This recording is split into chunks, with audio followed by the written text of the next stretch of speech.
নাহমাদুহু ওয়া নুসাল্লি আলা রাসূলিহিল কারীম আম্মা বা'দ। প্রিয় মুসলিম ভাই ও বোনেরা, রোজাদার ভাই ও বোনেরা, আপনাদের অনেকের প্রশ্ন এটাও থাকে যাকাত সংক্রান্ত যে আমরা যদি কাউকে ঋণ দিই তাহলে সেই টাকার যাকাত কে পরিশোধ করবে, ঋণদাতা না গ্রহীতা? একেবারে পরিষ্কার মাসআলা, যিনি ঋণ দিয়েছেন তিনি হলো টাকার মালিক। সেটা এখন হোক কয়দিন পরে হোক তার হাতেই আসবে। সুতরাং যিনি ঋণদাতা তিনি তার টাকার যাকাত পরিশোধ করবেন।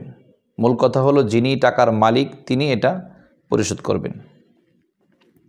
সেক্ষেত্রে ঋণ এর বিষয়টা এমন, ঋণ তো দেখা যায় কোনোটা সুনিশ্চিত পাবেন, যাকাত পরিশোধ করবেন, কোনোটা দেখা যাচ্ছে পাবেন না সন্দেহ, তো সেটাও পরিশোধ করবেন। আর যদি আপনি মনে করেন যে না সন্দেহ করছি পেইনি, তাহলে সেক্ষেত্রে আপনি পরিশোধ করার সময় যদি এখন না দিতে চান তো যখন আপনি টাকা পাবেন বিগত বছর সব সহকারে হিসাব করে যাকাত আদায় করতে হবে। আর যদি নিশ্চিত থাকেন যে না আমি এই টাকা আর পাবো না, তাহলে এই টাকার যাকাত দিতে হবে না।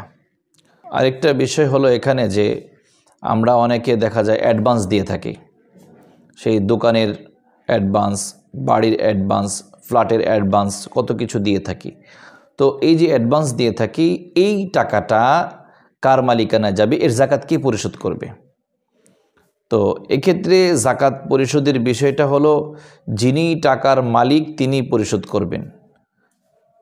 যিনি টাকা নিচ্ছেন অ্যাডভান্স হিসাবে তিনি এর মালিক নয়, তিনি দিবেন না, বরং যিনি টাকা দিয়েছেন তিনি মালিক। দেখা গেছে 1 বছর 2 বছর 5 বছর পরে হলেও যিনি টাকা দিয়েছেন তার টাকা তার কাছেই ফিরে আসে। এ কারণে যেহেতু মালিক সেই, যাকাত তাকেই দিতে হবে। সেটা নগদ দিতে পারে, বেশ ভালো।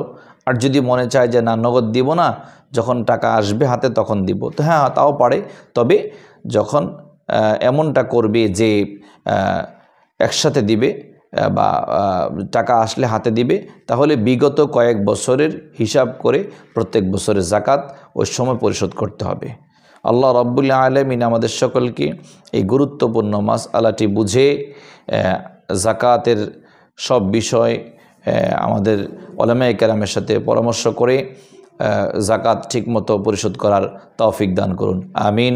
ওয়া আখিরু দাওয়ানা আনিল হামদুলিল্লাহি রাব্বিল আলামিন।